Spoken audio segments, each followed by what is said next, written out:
Hello and welcome to the Yes Education Global Leadership Summit. Thank you for joining us. We're pleased to introduce Steve Bambury, a longtime guest supporter and the Director of Digital Inception Consulting. We'll talk about digital governance and 10 key strategies that school leaders can implement to improve their digital learning provision. We hope that you enjoy this session, and over to you, Steve. Thanks, Danny. Welcome, everyone. It's great to be back here as part of the latest guest event. And for this session, seeing as this is the Guest Leadership Summit, we're going to look at digital governance. And specifically, I'm going to share 10 key strategies for school leaders in terms of digital governance. Now, many of you know that I've been working with lots of different schools and even government agencies since the onset of the pandemic to try and help with their digital learning provision. And one of the other things that I've started to do in the last couple of months is to complete these digital learning audits, where I've been going into schools or indeed working remotely with schools outside of the UAE to help them evaluate their and roadmap their digital learning provision and indeed their digital governance. Now, I'm conscious of the fact that I'm already using this term digital governance, and that might be a new term to some of you. Many people have heard the term digital strategy, but I think that the umbrella term of digital governance supersedes this. This is a term that I was introduced to during my time at Jess Dubai, working with Mark Steed, a chap who's going to come up again later in this presentation, in fact. But just for clarification's sake, what digital governance means is a framework that focuses on establishing clear accountability for digital strategy, policy, and standards. It's more than just having digital policies or IT policies. It's about looking at your overall strategy, your standards, the accountability, lines of management, lines of procurement, and trying to pull all of these things together under that umbrella of digital governance. And as I said, this session, we're going to look at 10 key strategies that will feed into your school's overall digital governance. And in at number one, and I should point out that these are in no specific order, but in at number one, I've got find your why. And those of you that know me will know I'm a huge fan of Simon Sinek's work, and in particular, his golden circle principle of starting with the why. This is absolutely essential for schools in the modern era. So common questions that come up, or common requests that come into me, things like we want to buy iPads, we want to move to Office 365 or G Suite, we want to invest in some robots, we want to start using VR, we want to use Zoom rather than Teams, we want to develop a new digital skills program. For all of these questions, ultimately, the first thing that people need to be considering is why. Why do you want to make these moves? What is the impetus behind it? What is the reasoning for these moves? As Sinek says, it's those that start with the why that have the ability to inspire those around them or find others who inspire them.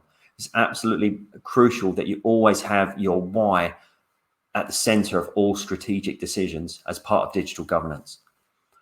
Number two, I've got manage your IT manager. Now, there are lots of common issues that I see in the schools that I work with in terms of their IT managers. Quite often they have too much control. They're empowered to make all the core IT decisions. Sometimes they use technical language to confuse school leaders. They can be stuck in their ways and try to avoid change. And crucially, they don't have any teaching experience. As such, it's really important to manage your IT manager. And that will probably mean investing your own time to develop your own understanding of IT systems, terminology, and practices. As Donald Miller says, in the age of information, ignorance is a choice.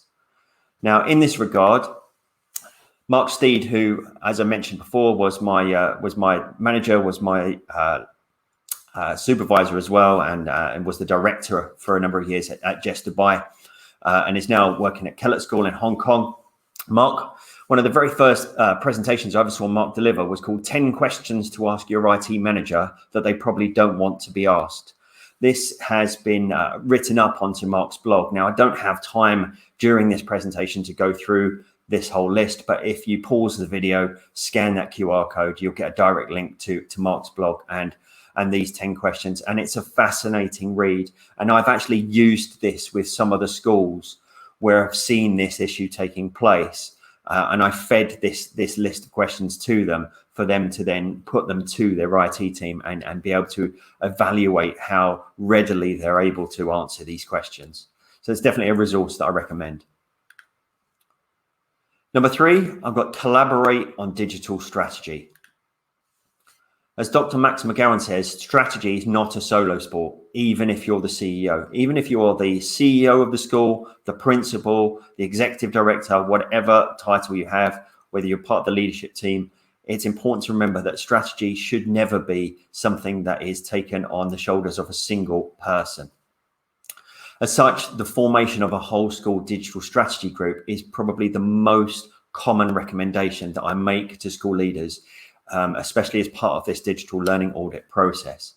The formation of a digital strategy group, it boosts alignment, teamwork, accountability, transparency, and ultimately this improves the school's overall digital governance and makes for a more strategic approach. And now all decisions related to IT and digital learning should ideally pass through a digital strategy group, including hardware procurement. This is the best way to avoid what I call the Wild West scenario, where every classroom has different tech.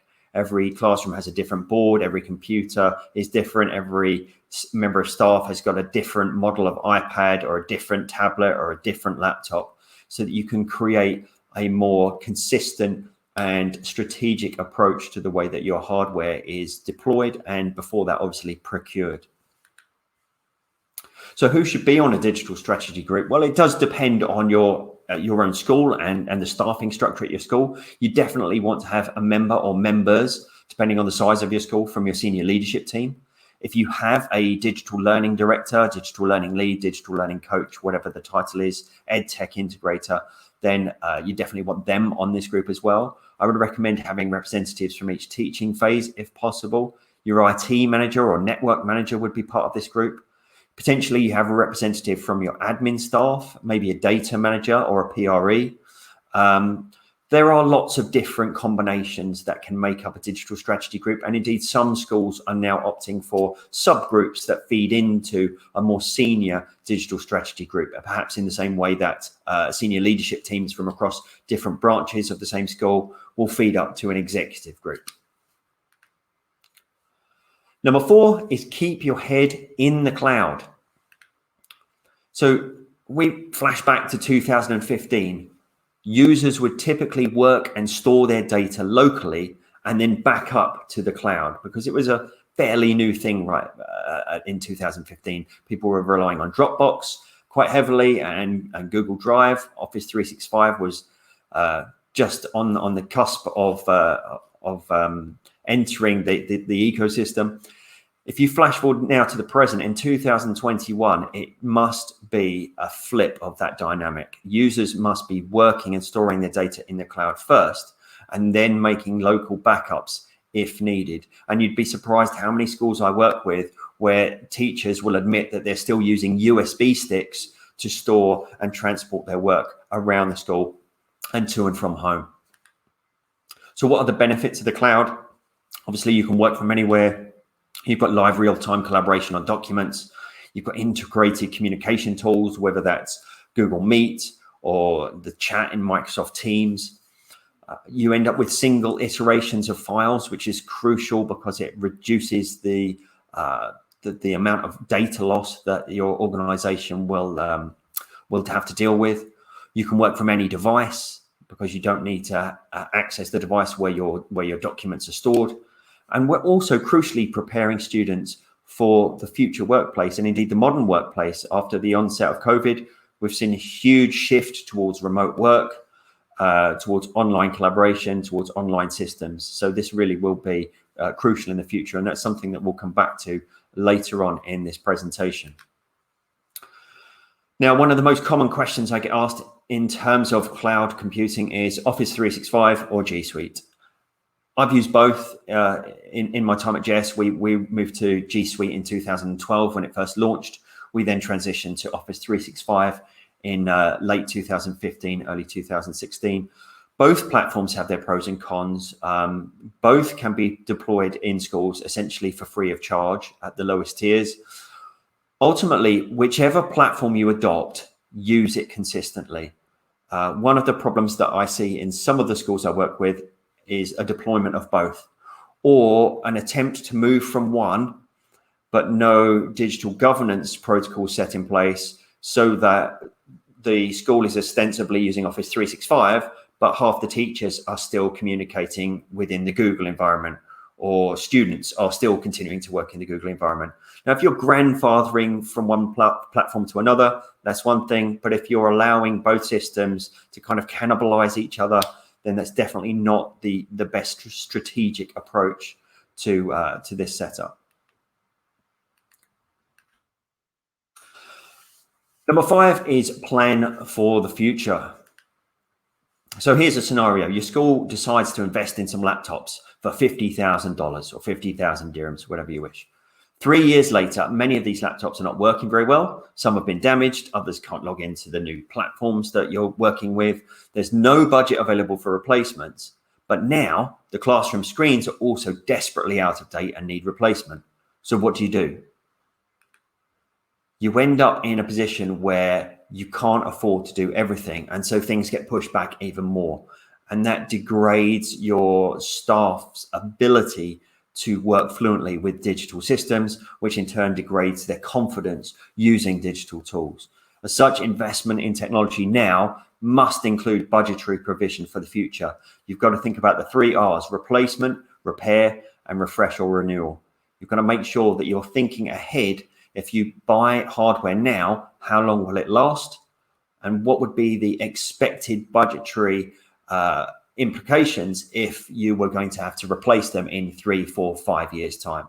Get that onto the budget sheets now so that you're planning ahead and you know that these replacement cycles or these refresh cycles are not going to end up convening in the same academic year or the same financial year. So some key questions to ask: how long will these laptops last? Which budget are they coming from? Can the costs be depreciated over a number of years? What happens if one is broken? Do they come with a warranty? Are they powerful enough? And will they continue to be powerful enough in a year, 2 years, 3 years? Are you future-proofing your hardware? Number 6, I've got a sum for you. Tech minus training equals low impact. Probably the most common reason I'm given by teachers for their lack of confidence with technology is lack of training. And fun note, the second most common complaint is lack of time to access training that has been provided. It's absolutely essential that if you're going to invest in technology, you also invest in regular, high quality training to ensure staff use this technology effectively. Otherwise, you're going to end up with an expensive cupboard full of hardware that is brought out once a year, twice a year, rather than used regularly and fluently across the curriculum. It can't just be that the technology is brought in and the vendor or a training partner aligned with the vendor comes in and does a one and done training session with your staff, and you expect your staff to suddenly become experts in it and be confident using this technology regularly in their classrooms. If you don't, this is what you're going to end up with. You're going to end up with low impact, misunderstandings, inconsistent integration, apathy and resistance from your staff, potentially even anxiety from your staff, and ultimately a wasted investment. Now, one approach that I've taken in the past and continue to strive for is the multimodal approach to training. Teachers are time poor. As I mentioned, lack of time was another common complaint that teachers would say to me from the schools that I work with. So make it multimodal. Look at different ways that you can deploy training content that suits varying time constraints and varying needs. This might include live training sessions, but also recorded video tutorials like this one I'm doing right now, self-paced courses, documents and guides. Audio resources is a massively undertapped stream for professional development. People might not be able to stick around for this optional training session you're hosting after school because they've got kids that they've got to get home or get to a football match or something like that. But they may be quite happy to listen to a school podcast or a professional development podcast whilst they're driving from point A to point B. It's also obviously essential that you look for as many rich external opportunities for staff as well. Things like the guest conference, where staff can go and engage with international experts in different fields and soak up all of that great professional development. Number 7 is prioritize pedagogy. As Michael Fulton says, pedagogy is the driver and technology should always be the accelerator. I'll take you back to one of my all-time favorite comedy quotes from my days at Jess, and I will fully put my hand up and say that this was a lapse of judgment on my fault, on my part. I had, I think it was about 2014. I just come across this new app called Kahoot, saw wonders in it, had a very small window to train the staff. So I trained the staff essentially in how Kahoot worked, just to be able to use it. And then we had a student provide this quote coming out of a lesson. That was the best lesson ever. We just did loads and loads of Kahoots. As soon as I heard that, it became very clear that I had missed the mark in terms of the training that I delivered. I had only shown them how to use the tool and not focused on the pedagogy. And as such, this tool was then harnessed as a way to fill up a lesson.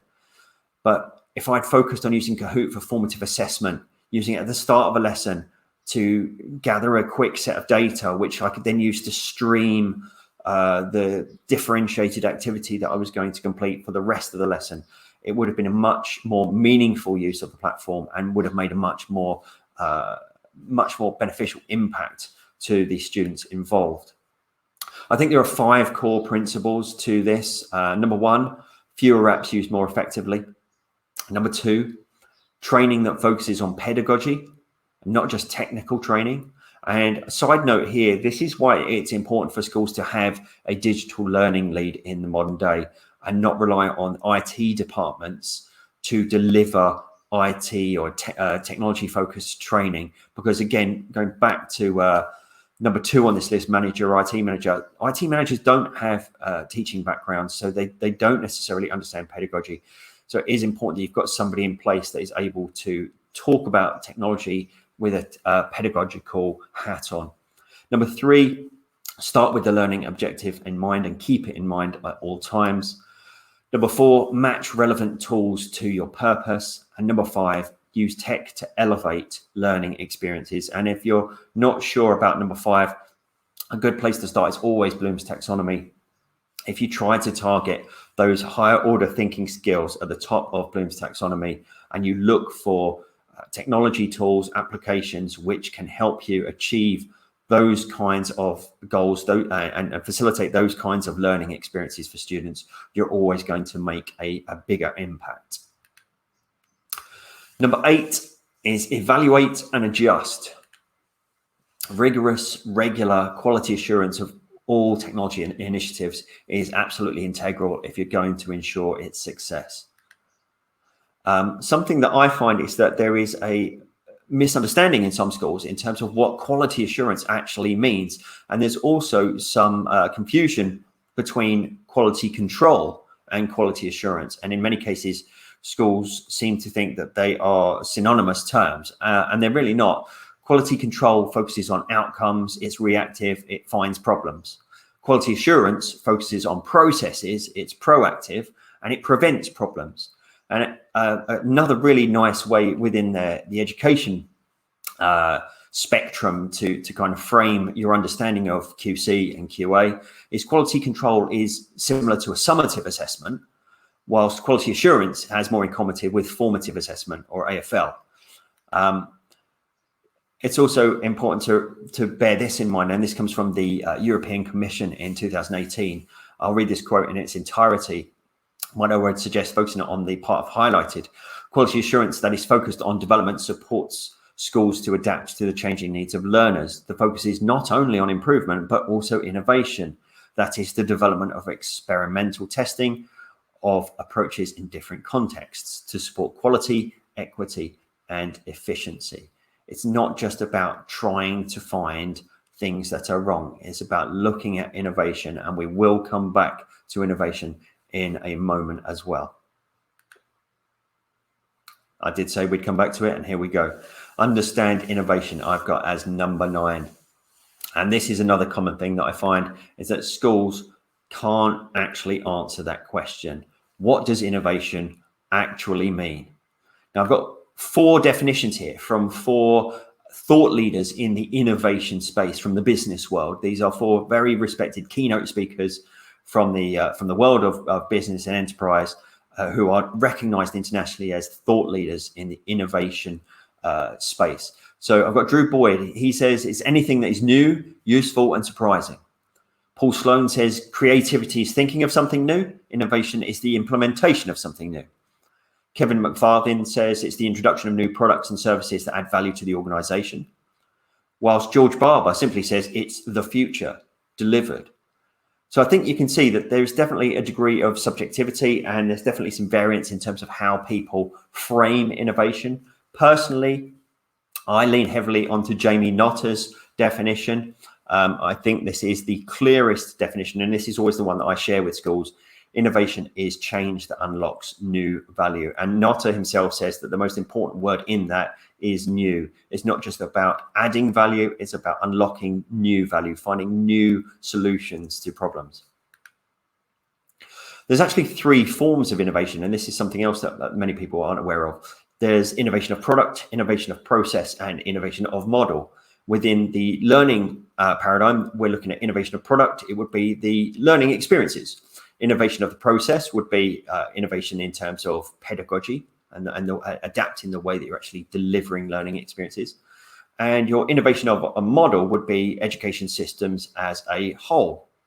For example, the flipped learning model, which many schools have adopted, at least in part, over the last 5 to 10 years. The flipped learning model completely changes the paradigm of the home and school learning spaces and where different elements of learning are taking place. Ultimately, however you wish to innovate, you must start with the problem you're trying to solve and have a vision for the value you are looking to add.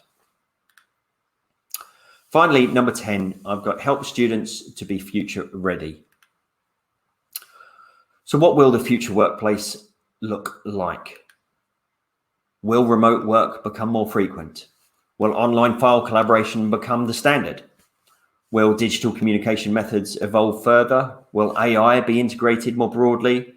Will immersive tech like augmented and virtual reality be used more regularly? And will blockchain and cryptocurrency become more common? Ultimately, the answer to all of these questions is yes. We know that all of these things are coming. They're moving at different rates, but these are all forms of emerging technology, or even in some cases current technology, which are on the rise and will continue to develop, especially as computing power increases exponentially year on year. It's essential as educators that we remember we have a responsibility to ensure our students right now are prepared for those future workspaces that they're going to step into when they complete their education. And holding that at the heart of your digital governance and your digital learning provision is really, really important, especially if you're going to make a lasting impact beyond their days within your school. So that was my top 10 list. Let me just recap. Number 1, find your why. Number 2, manage your IT manager. Number 3, collaborate on digital strategy. Number 4, keep your head in the cloud. Number 5, plan for the future. Number 6, tech minus training equals low impact. Number 7, prioritize pedagogy. Number 8, evaluate and adjust. Number 9, understand innovation. And number 10, help students to be future ready. Guys, it's been my pleasure talking with you today. If you want to get in touch with me, you can see my social links as well as my email address on the screen. Feel free to reach out. As those that know me will know, I live on an inbox of 0. So if you email me, I always email back. And I would say at that point, the only thing I have left to say is thank you. Thank you so much for your time.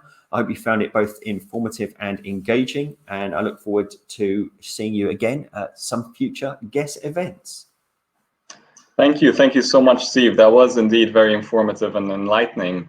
If anyone from the audience has any questions pertaining to the session, you can also connect with Steve through the networking system on the virtual event platform. We'd also love to hear from you, so feel free to share any thoughts or comments by sending us an email to marketing@guesteducation.com. We'll be on social media as well during the summit, so if you want to chat to us there, follow us on Twitter @guesteducation and use the hashtags #guestglobal and #guesteducation. We hope that you enjoy the rest of the event. Thank you, and bye-bye for now.